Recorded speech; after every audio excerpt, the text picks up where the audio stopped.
Gimnasio Los Andes, el colegio para la vida. School for Life.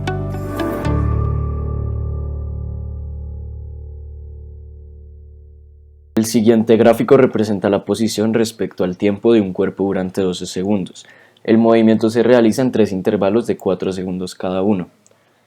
Respecto al movimiento realizado por el cuerpo en el intervalo de 4 a 8 segundos, podemos afirmar que entonces vemos la gráfica del intervalo de 4 a 8 segundos y vemos que el cuerpo permanece en reposo. Por lo tanto, la respuesta es la B. El cuerpo permanece en reposo ya que mantiene la misma posición mientras transcurren los 4 segundos. Según la gráfica, se puede inferir que la velocidad del cuerpo en el transcurso de 8 a 12 segundos fue negativa, lo cual indica que entonces vemos el intervalo de 8 a 12 segundos y vemos que la gráfica llega hasta menos 6. Y como la gráfica llega hasta menos 6, podemos decir que el cuerpo se devolvió 6 metros de donde ya estaba. Entonces la respuesta es la B. El cuerpo se devolvió 6 metros más desde el punto de partida. En el intervalo de 12 a 16 segundos se produjo un movimiento representado por esta función. La interpretación de este movimiento realizado por el cuerpo es, entonces acá toca reemplazar en esta función estos dos valores y resolverlos. Entonces para 12 nos da menos 6 y para 16 nos da menos 3. Entonces como al principio estaba en menos 6 y luego se desplazó hasta menos 3, podemos decir que el cuerpo recorrió 3 metros. Por lo tanto la respuesta es la A. El cuerpo recorrió 3 metros durante los 4 segundos. Se nos presenta la siguiente incógnita. La persona encargada de controlar los vuelos de helicópteros desde una torre de control usa gráficas en las que relaciona la velocidad y el tiempo de duración de los vuelos. En la siguiente gráfica se muestra la información correspondiente al vuelo de dos helicópteros que parten desde lugares diferentes. La pregunta nos dice: al estudiar la variación de velocidad del helicóptero 1 en el intervalo de tiempo 0,1 el controlador encontrará que... Aquí la pregunta nos plantea que tenemos que encontrar la variación promedio de velocidad del recorrido del helicóptero 1, el cual se ve graficado mediante el siguiente trazado en la gráfica. Lo que tenemos que hacer es, como nos dan los valores de los intervalos, tenemos que hacer un intervalo pero plasmado en el eje X, el cual es el que nos da los valores en horas, por lo cual tomamos el valor de 0 primeramente y lo ubicamos en su respectivo punto de la gráfica. Lo mismo hacemos con el valor 1 medio. El valor 1 medio equivale a 1,5, en este caso horas, por lo cual será ubicado en este punto. Ahora, para hallar los valores que necesitamos para encontrar la variación promedio de velocidad del helicóptero 1, un método sería trazar una recta vertical hasta encontrar una intersección que la pueda cortar, y esta recta nos data de los valores 1,1 medio, 90. El valor 1,1 medio sería el valor que nos dan en horas, en este caso anteriormente dicho 1,5. 90. 90 sería nuestra velocidad en kilómetros por hora. Como ya conocemos nuestros valores, ahora lo que tenemos que hacer es tomar nuestra velocidad, la cual es 90 kilómetros por hora, y dividirla sobre nuestro tiempo, la cual serán 1,5 horas. Al realizar esta división, el resultado nos tendrá que dar 60 kilómetros por hora, y esta sería nuestra respuesta final. Ahora, al remitirnos a las opciones de respuesta, la única opción con el valor antes mencionado es la opción C, por lo cual esta será nuestra opción correcta. La pregunta nos plantea lo siguiente: el controlador de una torre cercana usa la información gráfica de los vuelos de los helicópteros 1 y 2 para dar una descripción del vuelo de otro helicóptero. La descripción que él hace es la siguiente: en el intervalo de tiempo de 0 a 2 horas, el helicóptero aumentó constantemente su velocidad. Luego de esto y hasta las 3 horas estabilizó la velocidad de tal forma que esta fue 8 séptimos de la del helicóptero 2. Finalizó el recorrido disminuyendo la velocidad el doble de ritmo en que lo hacía el helicóptero 1, lo hizo en las 2 últimas horas de vuelo. De acuerdo a esto, La persona que tomó nota de la descripción puede crear el gráfico. Para comenzar a realizar esta pregunta, en lo primero en los que no tenemos que fijar es en el fraccionario, 8 séptimos. Para esto tenemos que ver la gráfica que se nos remitió al principio de los ejercicios. Como vemos, el helicóptero 2, en los intervalos de 2 a 3 horas, mantuvo una velocidad constante de 70 km por hora, por lo cual este dato lo utilizaremos para hacer el proceso de encontrar a qué velocidad fue el helicóptero entre estos intervalos de tiempo. Ya que tenemos el valor de a qué velocidad fue el helicóptero 2 en los intervalos de 2 a 3 horas, lo que tenemos que hacer es el proceso siguiente. Tenemos que tomar nuestro fraccionario 8 séptimos y también nuestro valor de 70 km por hora. Lo que tenemos que hacer para hallar la velocidad es tomar nuestro dividendo y dividirlo con nuestro número de 70 km por hora, dándonos así una fracción de 70 séptimos, lo cual es igual a 10. Luego, este valor de 10 tenemos que multiplicarlo con nuestro numerador, el cual es 8. Como vemos aquí, 10 por 8 es igual a 80. Por lo cual el helicóptero en los intervalos de 2 a 3 horas fue una velocidad de 80 km por hora. Con esta información ya podemos descartar las opciones C y D, ya que vemos que en los intervalos de 2 a 3 horas nos indica que no fue una velocidad de 80 km por hora. Ahora, el ejercicio nos plantea que el helicóptero 2 finalizó el recorrido disminuyendo la velocidad al doble del ritmo que el helicóptero 1 lo hizo. Es decir, que si el helicóptero 1 bajó una velocidad de 90 km por hora por un intervalo de 2 horas, el helicóptero 2 tuvo que haber bajado esta misma distancia durante 1 hora, a la misma velocidad.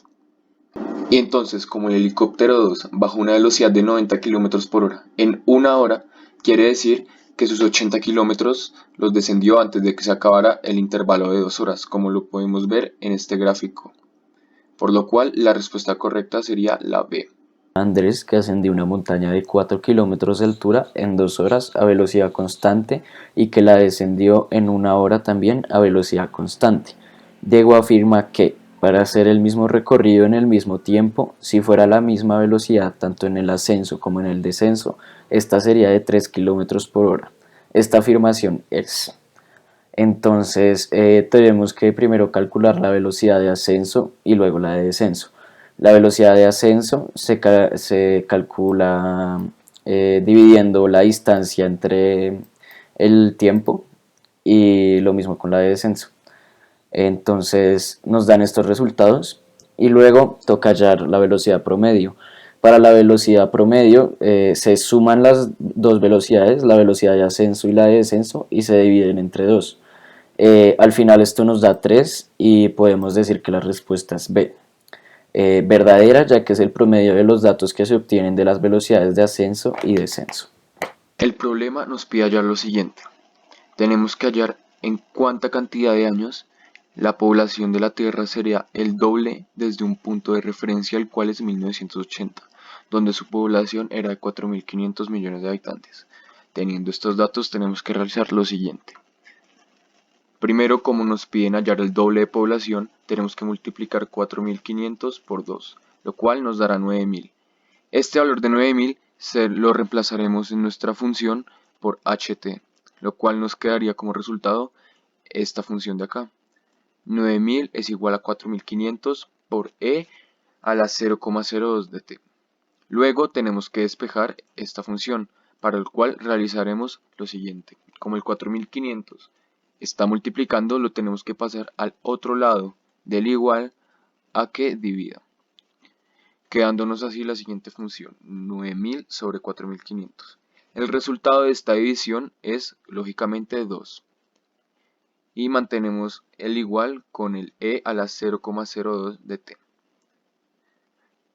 Esta sería nuestra respuesta final, y si nos remitimos a nuestro cuadernillo, vemos que la opción correcta sería la opción B. En esta pregunta tenemos que hacer uso del razonamiento lógico, por lo cual la mejor opción para llegar a la respuesta es analizar las figuras muy bien y la pregunta para hallar así la respuesta correcta por medio de descartes. La pregunta dice así: en una industria construyen un tanque de forma cónica de radio 5 dm y de altura 15 dm para el almacenamiento de agua, pero por una falla en su construcción pierde agua a razón de 1 dm cúbico por minuto. Al cabo de t minutos, ht representa, Para este análisis nos vamos a centrar en la figura 2, la cual nos da elementos como la altura total del tanque, el ancho total del tanque, el espacio vacío que queda del tanque y la altura del agua que hay dentro del tanque. Vamos a empezar a descartar. La opción B queda descartada completamente porque nos habla de la altura del tanque, la cual no representa H, ya que H solo representa la altura del agua dentro del tanque. La opción C también queda descartada, ya que como explicado anteriormente, la opción C nos habla del espacio desocupado en el tanque, la cual no representa H. Y la opción D también queda descartada, ya que el tiempo no se puede medir en unidades de altura, como lo es la altura de H dentro del tanque. Entonces, la única opción que nos quedaría sería la opción A, la profundidad del agua en un instante del tanque, ya que esto se puede medir debido a que, como va perdiendo agua por minuto, la profundidad puede variar, pero seguimos hablando de la profundidad en las medidas de H, independientemente cambie esta o se mantenga. El primero va a ser el 9, que nos dice que el triángulo que se muestra es correcto afirmar que opción A, 4 seno de A es igual a 3 seno de C. Opción B, seno de B es igual a seno de C. Opción C, 3 seno de B es igual a 4 seno de C. Y opción D, 6 seno de A es igual a seno de C. Lo primero que vamos a hacer es analizar el triángulo que nos da el ejercicio. Podemos ver que no nos da ningún ángulo, pero nos dan las tres medidas de sus lados. Para resolver el ejercicio vamos a utilizar la ley de senos, que recordemos está definida de la siguiente manera. Seno de A sobre longitud del lado opuesto al ángulo A es igual a seno de B sobre longitud del lado opuesto al ángulo B. Vamos a mirar los tres posibles resultados. El primero tomando seno de A y seno de B, el segundo tomando seno de B y seno de C, y el tercero tomando seno de A y seno de C. Como no nos dan el dato de ninguno de los ángulos, lo único que podemos hacer es simplificar haciendo la X. Entonces pasamos B a multiplicar seno de A y pasamos a multiplicar A con seno de B. Y en caso de que se pueda simplificar, simplificamos. De los resultados que nos dan, solo este es igual a alguna de las opciones de respuesta, y esta es A. El ejercicio 10 nos pide determinar B y seno de A. De paso, mirando las opciones de respuesta, ya podemos determinar que B es igual a 7. Entonces vamos primero a encontrar el valor del ángulo C mediante el teorema de coseno. Hacemos esto para validar nuestra respuesta final. Despejamos C y el resultado es arcoseno de 1 sobre 7 y al operarlo es igual a 81,78 grados. Con esto ya podemos saber el valor del ángulo que nos tiene que dar al evaluar seno de las opciones de respuesta. Recordando que los ángulos internos de un triángulo suman 180 grados, menos 60 del ángulo B y 81,78 del ángulo C es igual a 38,22 grados para el ángulo A. Y al evaluar las opciones de respuesta, resolvemos que la opción A es la opción correcta, ya que es la única que es igual a 38,22 grados, lo que necesitamos para que la suma de los ángulos internos sea 180 grados. El ejercicio 11 dice que si en un triángulo ABC se tiene que coseno de A es igual a 0, es posible decir que entonces del enunciado nos dicen que tenemos un triángulo rectángulo, ya que uno de sus ángulos es de 90 grados. Toca recordar que la hipotenusa siempre es mayor a sus catetos. Con esta información podemos revisar cada una de las opciones de respuesta. La opción A dice que A es igual a B, y no puede ser, ya que la hipotenusa no puede ser igual a un cateto. La opción B es correcta, ya que los catetos B y C pueden ser iguales en un triángulo rectángulo isósceles. La C y la D son incorrectas, ya que los catetos no pueden ser mayores a la hipotenusa. Dice, responda a las preguntas 12 y 13 de acuerdo con la siguiente información. Entonces, dos triángulos ABC y A, B, C, lo mismo como son semejantes si se cumple cualquiera de los siguientes criterios. Entonces, primero tenemos que entender esta palabrita, semejante. Entonces, ¿qué pasa con esta palabra? Es diferente a congruentes. Lo podemos ver ahí. Por tanto, ¿cuál es la diferencia? La diferencia es que semejante es parecido, o sea, no es igual. Congruente significa que es exactamente igual.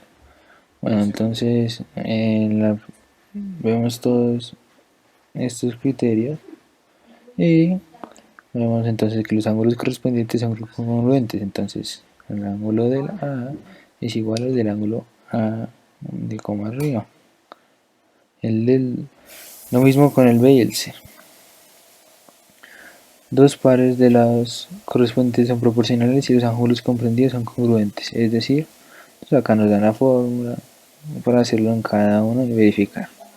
Y en el 3 es lados correspondientes son proporcionales, es decir, entonces también aplica la fórmula. Entonces en la pregunta 12 nos dice, en cada figura se muestra un par de triángulos. Entonces vemos que hay 4 figuras con 2 triángulos, bueno, en cada uno. De los pares de triángulos son semejantes los mostrados en las figuras, entonces A, 1 y 2, B, 2 y 4, C, 1 y 3, D, 3 y 4. Entonces, ¿qué recomiendo acá? Semejantes, nos están dando las medidas, no conocemos nada de ángulo, y nos están dando las medidas de los lados. Por tanto, entonces, vamos a utilizar el 3. Entonces, empecemos con la figura 1. Entonces, compliquémoslo con la figura número 2. Dice AB dividido entre A, arriba, B, arriba. Digamos, en este caso va a ser así. AB, la distancia es de 3, de acá a acá, va a ser AB, la distancia es 5. Primero va a ser 5 dividido entre 3. Y pues como todos los lados son iguales, lo mismo va a ser AC sobre AC del otro triángulo. Vamos a ver acá. Entonces todos van a dar el mismo resultado. Eso significa que es un par de triángulos semejantes. ¿Por qué? Porque todos nos dan el mismo resultado. Bueno, después de esto, vamos a verificarlo con el 1. Triángulo número 1. A, B y C. Lo mismo para el otro lado, solo que ya saben que con esto.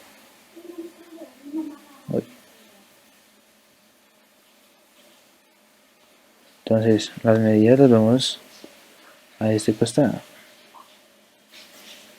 Por tanto, entonces, A a B.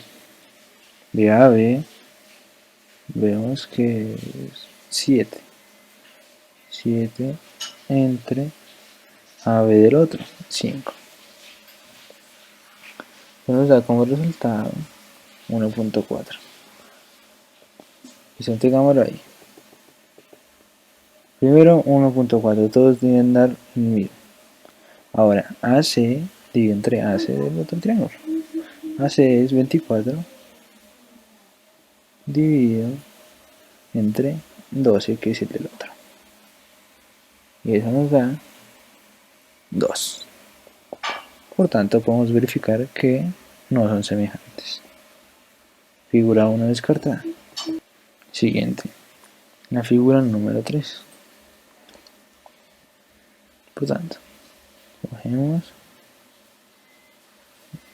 Si quieren, podemos repetir.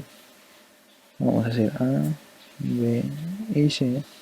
Y el volteado va a ser, no digo solo que volteado. C. Otro lado va a ser A y este B. Por tanto, AB 7 y al otro es 10. Entonces va a ser 7 entre 10. Vamos a empezar, o mejor empecemos de otra manera. Este va a ser, no, este va a ser un cosito diferente.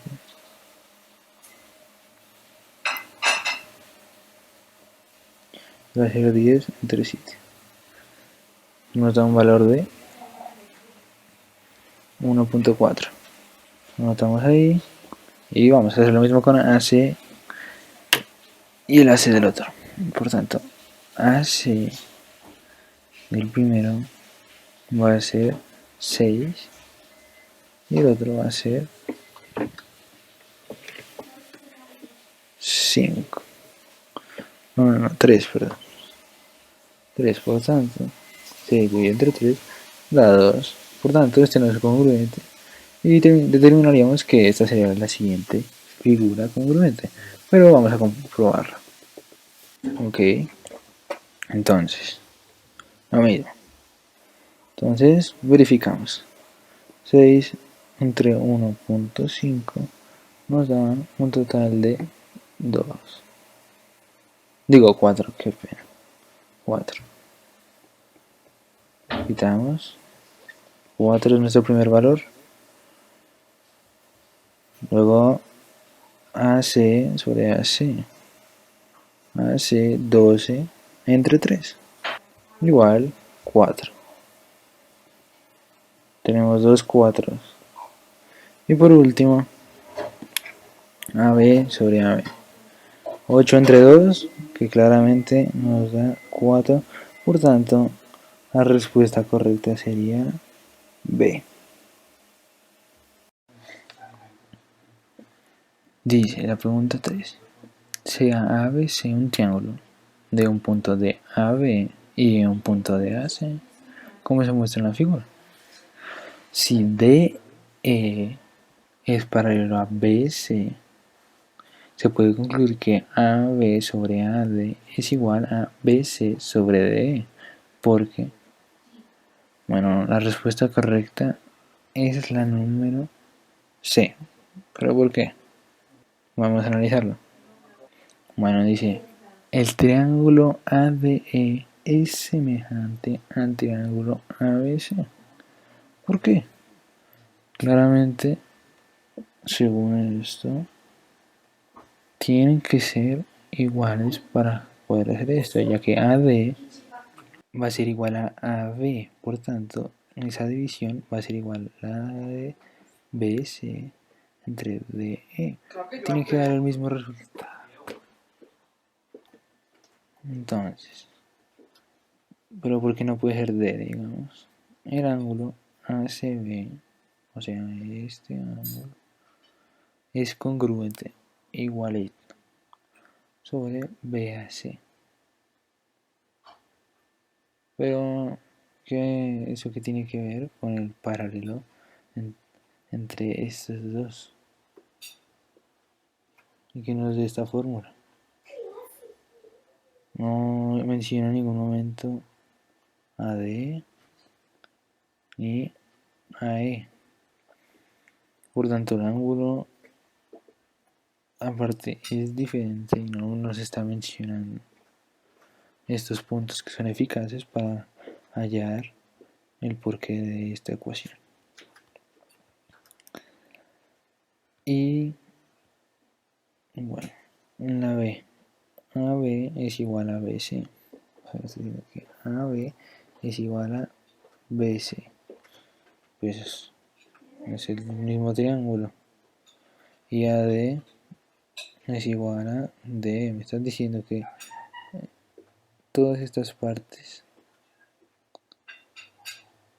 son diferentes, son iguales, pero no me está mencionando nada que AB es igual a AD, y eso estaría incorrecto. Lo mismo, lo que está diciendo no nos sirve, no es válido para concluir esta fórmula, podría decirse.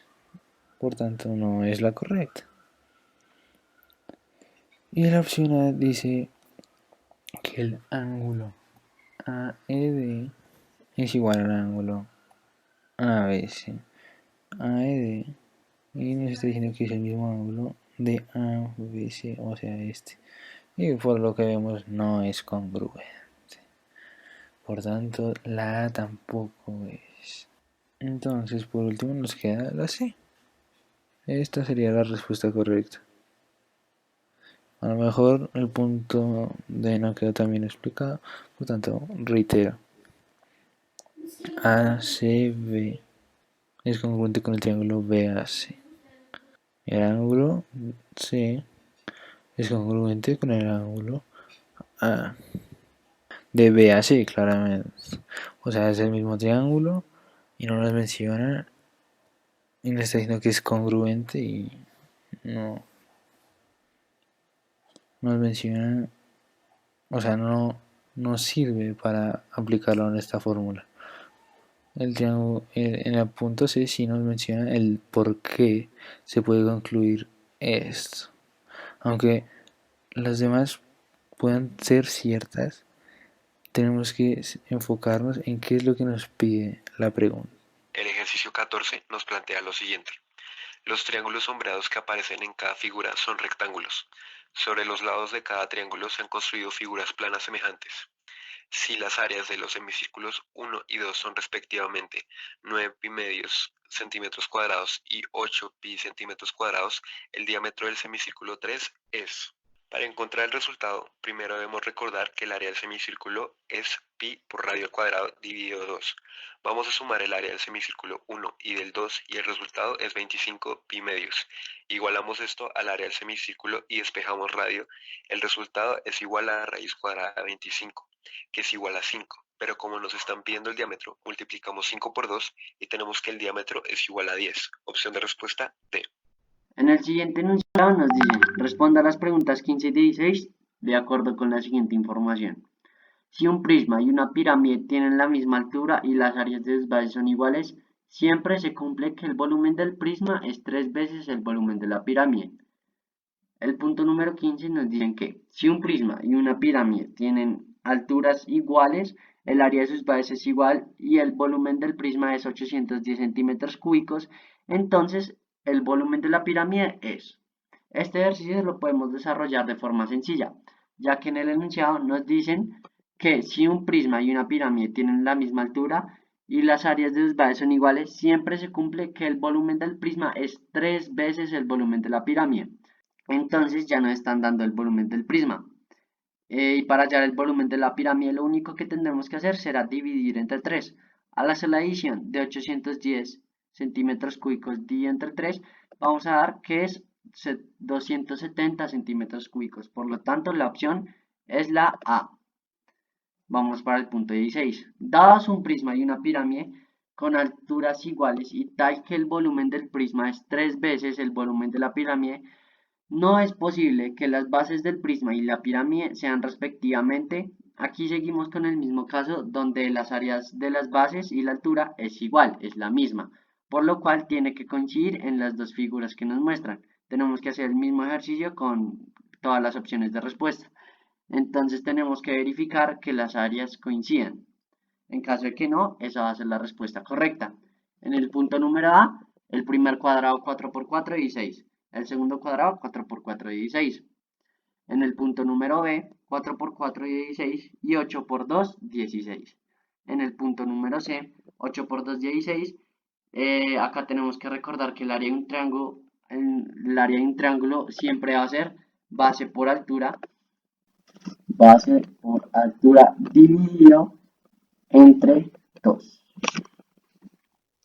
Entonces nos devolvemos acá y vemos que 8 por 4, 32. Y 32 dividido entre 2 nos va a dar 16. Y para para la opción de respuesta D, 4 por 4, 16. A la hora de 2 por 8, 16, dividido entre 2, nos va a dar 8. Por lo cual, estas dos áreas no coinciden. Por lo tanto, la correcta opción de respuesta es la número D.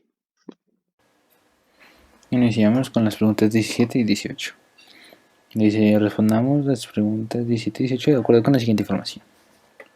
Bueno, dice, a la casa que comparten 5 jóvenes ha llegado la factura de cobro del servicio de energía correspondiente al consumo de mes de septiembre. Entre la información que aparece en la factura se encuentra lo siguiente.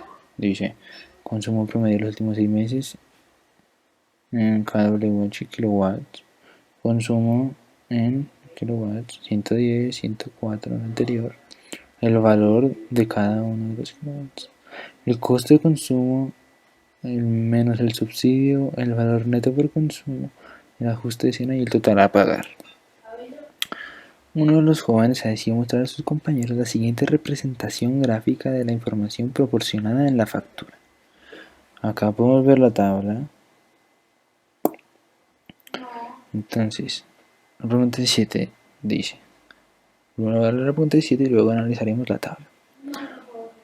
Dice, uno de los jóvenes al analizar la gráfica hace la observación de que no debe presentarse así, puesto que, bueno, vamos a ver en la gráfica, entonces consumo en kilowatts, 104 y se puede ver en la gráfica costo de consumo. Vemos que sube hasta 19.000 pico más o menos, como muestra acá, pero no nos muestra valores, así que bueno, analizaremos las respuestas. En la gráfica se relaciona correctamente la información de la factura. Sin embargo, para facilitar la lectura sería más conveniente organizar las barras por tamaño. En una gráfica no es necesario tener las barras por tamaño. Y bueno, sigamos leyendo. B. Por tanto, la A no. B. La gráfica está mal construida porque la barra que indica subsidio no debería corresponder a un valor negativo, ya que es un ahorro y no un gasto. Es incorrecto, ya que al ser un valor negativo está bien ubicada, pero no por eso está mal la gráfica. C. No es posible relacionar todos los datos de la factura en una gráfica como esta porque la escala numérica no puede asociarse a pesos y kilowatts simultáneamente. Ahora veamos si tiene sentido. Yo no puedo hablar de un consumo en kilowatts aquí cuando luego quiero hablar sobre pesos. No hay una manera de relacionar los kilowatts con esto. Por tanto, la C sí tiene razón. Veamos la D. No es posible que la gráfica sea correcta porque el total a pagar no puede ser menor que el costo de consumo. Costo de consumo 19.000, total a pagar. Sí, pero ahí nos muestra que el valor neto por consumo es cierto número. Por tanto, el costo de consumo es diferente al valor. Y aún así, como dice la respuesta número C, no es posible relacionar todos los...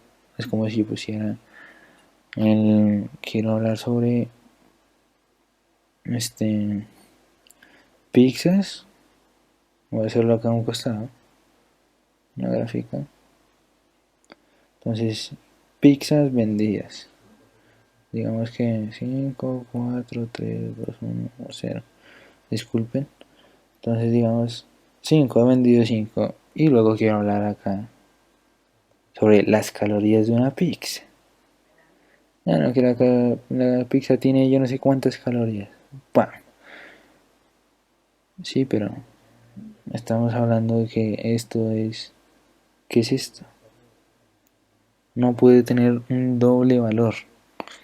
Porque yo puedo decir que la pizzas, calorías vendidas, número de ventas fueron 5 calorías vendidas si esto estuviera hasta acá. Entonces no puedo tener 2. Es una breve explicación con un ejemplo no tan bien, o pues tan elegante podría decirse. Entonces, bueno, por eso la respuesta es la número C. Chuleamos. Bueno, ahora número 18. Los jóvenes están preocupados porque el consumo promedio relacionado a la factura aumentó en 6 kilowatts respecto relacionado al mes de agosto. Discuten porque según ellos deben pagar 36 kilowatts más que en el mes de agosto. Esto no debe ser razón de discusión, pues el aumento en el consumo realmente fue de 6 kilowatts respecto al mes de marzo. Como podemos ver, acá nos dice consumo promedio últimos 6 meses. Que ser atentos a eso. El dato proporcionado corresponde a un promedio y por tanto no es posible comparar el consumo de septiembre con el ninguno de los 6 meses anteriores. Ok, sigamos. C. El consumo se aumentó 36 kilowatts, pero respecto al consumo de abril y no al de agosto. D. El consumo se aumentó en 36 kilowatts, pero respecto al consumo de marzo y no al de agosto. Analicemos estos valores. Un momento. Analizamos estos valores. Incluyendo también las respuestas. Ok. Marzo. Últimos 6 meses. 104 el promedio. Ok, eso es un promedio de entre todos los 6 meses. No sé, 6 watts en promedio frente al último mes. Por lo tanto, no es posible. Cuando se desquite el promedio, realmente nos vamos a dar cuenta, para no alargar el video, que fueron 36 kilowatts los que aumentaron respecto al mes de marzo. Por tanto, la A es incorrecta. El dato, por eso podemos ver que en la D nos está hablando de un consumo de aumento de 36 kilowatts. O, bueno, si antes dije que en marzo habíamos aumentado eso, no, es menos que el actual. Pero entonces, marzo y no el de agosto. Por tanto, la D, como acabo de mencionar anteriormente, es la respuesta correcta. En la C nos habla de abril y no es correcto si hacemos un procedimiento.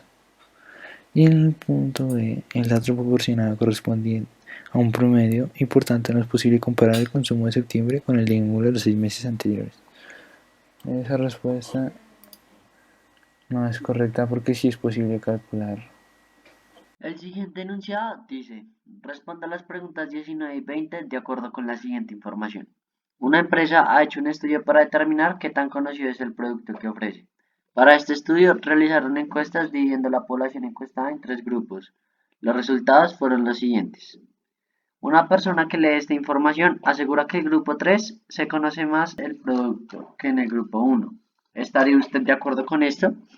Primero hay que identificar qué tipo de preguntas nos están haciendo. En este caso, están preguntando en cuanto al número de personas que lo conocen los grupos. No nos están preguntando si lo usan o no. Nos están preguntando por el grupo 3 y el grupo 1. Entonces, primero lo que tenemos que hacer será sumar 110 más 70 en el grupo 1, donde el total es de 200. 110 más 70 nos va a dar un valor de 180. Y lo mismo hacemos con el tercer grupo. 120 más 20 con un total de 150 personas encuestadas y esto nos va a dar un total de 140. Siguiente a esto vamos a sacar el porcentaje para averiguar el porcentaje de personas que conocen el producto en estos grupos, en el grupo 3 y en el grupo 1. Entonces aquí lo hacemos con el grupo 1, donde 200 equivale al 100% y 180 no sabemos a cuánto equivale. Hacemos la regla de 3, 180% dividido 200 nos va a dar un valor de 90%. Y lo mismo con el segundo, 150 equivale a 100% y 140 no sabemos a cuánto equivale. Hacemos 140 por 100 dividido 150, esto nos va a dar un valor de 93%. Con esto ya podemos irnos a identificar las respuestas. No, porque la suma de cantidad de personas que se conocen que existe en el grupo y las que usan el producto es mayor en el grupo 1 que en el 3. A ver, el grupo 1 equivale al 90% y el 3 al 93%. Vemos que el 93 es mayor, entonces esa afirmación es falsa. El B, sí, porque la cantidad de personas que conocen que existe el producto pero no lo usan es mayor que en el grupo 3, que en el grupo 1. Aquí nos están hablando de si lo usan o no, por lo que ya está mal. No, porque la cantidad de personas que conocen el producto en el grupo 1 corresponde al 21%, mientras que en el grupo 3 corresponde al 16%. Aquí podemos argumentar y contradecir esta afirmación, ya que en el grupo 1 equivale al 90% y en el grupo 2 al 93%. Por último, sí, porque la cantidad de personas que se conocen en el grupo 3 corresponde aproximadamente al 93%, mientras que en el grupo 1 corresponde al 90%. Esta afirmación es verdadera, tal como lo vimos acá. Vámonos para el ejercicio 20. Según las expectativas de la empresa, se fijó que el producto permanecería en el mercado si el 60% de la población hace uso de él. A partir de los resultados, el estudio es más probable que. Acá lo que tenemos que hacer es fijarnos en nuestra información de nuestra tabla y dividir tanto el número de personas que lo usan como no lo usan. Dividimos 200 en el número de personas que lo conocen y no lo usan y que lo conocen y lo usan. Entonces nos vamos acá y hacemos estas operaciones. Encontramos que el número de personas que lo usan diré, equivale a un 35%, pero no supera el 60%, que es lo correspondiente. En el segundo grupo, el 44% tampoco supera el 60%. Y en el tercer grupo tenemos un valor de 13.33%. ¿De dónde saqué estos valores? Estos valores los saqué de la división de cada subgrupo, por decirlo así, entre el número total de encuestados en cada grupo. Entonces, en este caso, habían 220 personas que lo usaban, el subtotal o el total del grupo era de 500, así dice con cada sección. Acá vemos que entonces ninguno supera el 60%, por lo que podemos afirmar que la opción correcta es la B, ya que dice, el producto no continúa en el mercado porque solo 31 de cada 85 personas encuestadas usan el producto, y esa información la podemos sacar a partir de esta información. Pregunta 21. Una empresa de transporte cuenta con los vehículos de 3 modelos distintos para cubrir 3 rutas en una ciudad durante los días lunes, miércoles y viernes. En la tabla 1 se muestra el número de vehículos de cada modelo que se tiene para cada ruta. Y en la tabla 2 se muestra el consumo diario de gasolina medido en galones de cada modelo. Entonces acá tenemos la tabla 1 y la tabla 2. Ahora, la tabla que representa la información sobre el consumo de gasolina por ruta durante los días de recorrido entonces necesitamos el consumo de gasolina por ruta, más no necesitamos el modelo.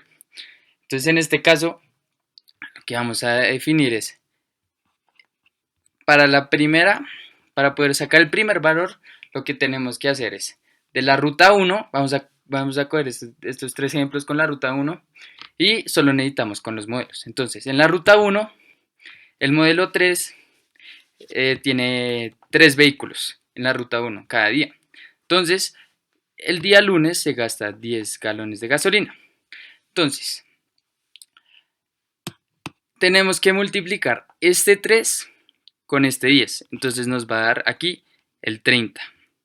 Entonces ahora tenemos que multiplicar ese. Ya tenemos el del modelo A de la ruta 1 que nos dio 30.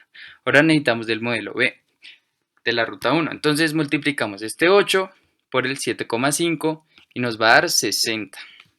Y lo mismo, el 5 del modelo C de la ruta 1 lo multiplicamos por el 6, ya que acá está el modelo, y nos va a dar 30. Y sumando todos esos nos va a dar 120, que es nuestro primer valor en la tabla. Ahora, vamos a seguir con la misma ruta. Lo que vamos a cambiar es del día de la semana. Entonces ahora tenemos el miércoles, entonces es lo mismo que esto, pero solo cambiando estos números. Entonces multiplicamos este 3, que es del modelo A, por el 9, que es el día gasto de gasolina el miércoles de ese modelo. Entonces 3 por 9 nos da 27, que está acá. Ahora, con el modelo B es lo mismo, el 8 lo multiplicamos por el 6,4 y nos va a dar 51,2. Y el 5 lo multiplicamos por el 7,5 y nos va a dar 28,75. Y sumando eso, que es el gasto de gasolina de la ruta 1 el día miércoles, nos va a dar 106,95. Y lo mismo con el modelo C. Con el día viernes, perdón. Entonces es el 3 carros los multiplicamos por los 8,5 galones de gasolina, que nos va a dar 25,5. El 8 lo multiplicamos con el 7, que es correspondiente al modelo, y nos va a dar 56. Y el 5 lo multiplicamos por el 6, que nos va a dar 30, y entonces nos va a dar 111,5. Y ahora podemos definir la respuesta, ya que esta respuesta en este caso ya tenemos definido porque no hay otros que tengan acá 120, 106, 111,5 en ninguno. Entonces por eso podemos definir que la respuesta es P. Pregunta 22. en una institución escolar de un grupo de 10 estudiantes conformado por 6 hombres y 4 mujeres, se van a elegir por votación un personero, un representante al consejo directivo y 3 representantes al consejo estudiantil para ocupar los cargos de presidente, secretario y tesorero. La probabilidad de que los estudiantes elegidos sean 2 hombres y 3 mujeres es igual a la probabilidad de que los elegidos sean, y acá tenemos las respuestas. Entonces lo que tenemos que definir es primero cuántos hombres y cuántas mujeres tenemos y en total nos da 10. Ahora lo que tenemos que hacer es definir por medio de esta ecuación que voy a dejar acá arriba, que es por la ecuación de combinaciones. Entonces podemos decir que 2 combinado de 6 por 3 combinado de 4, que este caso sería 2, que son los 2 hombres que tenemos aquí, que la combinación es el 6, que es los hombres de total, por las 3 mujeres que fueron elegidas, combinadas de 4. Entonces, por medio de esta ecuación nos da 60. Y ahora lo que tenemos que hacer es intentar con cada uno de estos a ver cuál es el mismo resultado que nos dé 60. Entonces, si ponemos 4 combinado de 6, que es 4, que en este caso yo elegí la primera, que son 4 hombres que son elegidos de 6 por una mujer que es elegida de 4. Y entonces por medio de esta ecuación otra vez nos va a dar 60. Entonces ahí podemos decir que es igual la probabilidad entre estos dos y nos va a dar la respuesta A. Pregunta 23. Al realizar el diseño de un edificio, el arquitecto propone que el ascensor sea panorámico, es decir, que tenga total visibilidad hacia el exterior desde sus caras laterales, excepto la trasera, como se muestra en el dibujo. La capacidad del ascensor que se construye es de 560 kilogramos. Si lo usan simultáneamente 6 adultos y 4 niños, el peso promedio de los adultos es 70 kilos y el peso promedio máximo de los niños para que no se supere su capacidad del ascensor es. Entonces, lo que nos está diciendo acá es que 516 kilogramos es el peso total en kilogramos para que es el máximo de la capacidad de este ascensor. Entonces tenemos 6 adultos y 4 niños que nos va a dar en total 560 kilogramos para que no se exceda el límite. Entonces acá nos está diciendo que esos 6 adultos, el peso promedio por cada adulto nos va a dar 70 kilogramos y el de niños todavía no lo sabemos. Entonces para sacar esto es súper simple. Tenemos los 6 adultos y entonces al 6 lo multiplicamos por 70 kilos, ¿sí? Porque es sumar 6 veces 70, que es lo que nos va a dar el peso promedio de los adultos. Y entre el peso total nos va a dar 420 kilogramos. Ahora lo que tenemos que hacer es restarle a este peso total los 420 kilogramos. Entonces 560 kilogramos menos 420 kilogramos nos va a dar 140. Y ahora este 140 lo dividimos entre 4, que es la cantidad de niños que van a estar en ese ascensor, y nos va a dar 35 kilogramos. Entonces por eso podemos decir que la respuesta es C. Pregunta 24. Una ciudad que tiene 850 kilómetros cuadrados de extensión se encuentra dividida entre 3 zonas, norte, centro y sur. La información sobre la extensión de cada zona y su población actual se encuentra descrita en la siguiente tabla. Entonces nos dice que en la zona, que es la zona norte, la zona centro y la zona sur. Entonces la cantidad de habitantes por la zona norte son 25.000. La cantidad de habitantes de la zona centro son 20.000 y la cantidad de habitantes de la zona sur es 28.000. Ahora, acá nos está diciendo que crecimiento de promedio anual de la población. O sea, nos está diciendo cuál es el porcentaje en el que crece esa población cada año. Entonces, en el caso de la zona norte es 1%, en la zona centro es 3% y en la zona sur es 3% también. Y acá nos dice que la extensión de la zona en kilómetros cuadrados es en la zona norte 340, en la zona centro 220 y en la zona sur 290.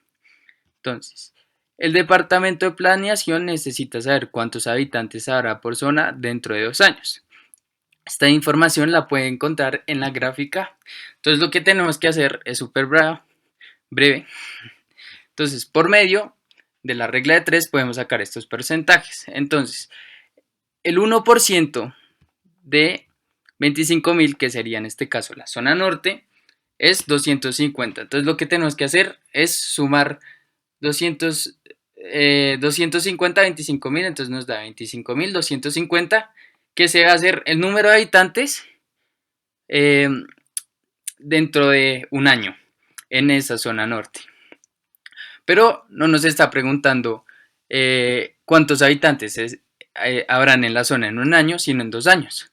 Entonces, con esta respuesta que sacamos, que es 25.250, le vamos a hacer lo mismo. Le vamos a sacar el porcentaje del 1%, que nos va a dar 252.5, y esto nos va a dar 25.502.5 habitantes dentro de los 2 años, porque recuerden, esto fue en un año y con este resultado, este fue en el segundo año. Ahora, para la zona centro nos dice que tiene 20.000 habitantes y que crece anualmente el 3%. Entonces, por medio de la regla de 3, el 3% de 20.000 es 600. Entonces lo sumamos y nos va a dar 20.600, que esto es el resultado en un año.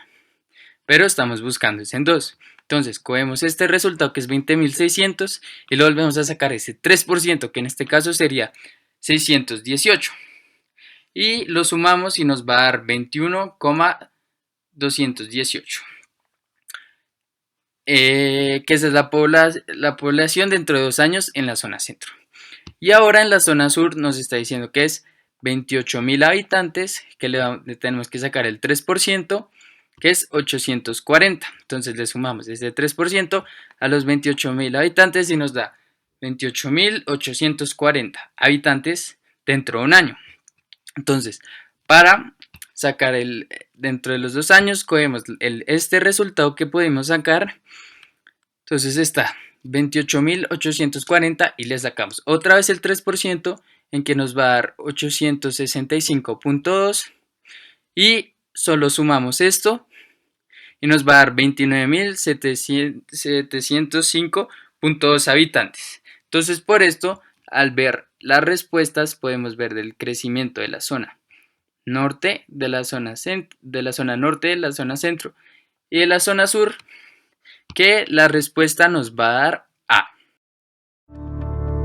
Gimnasio Los Andes, el colegio para la vida. School for Life.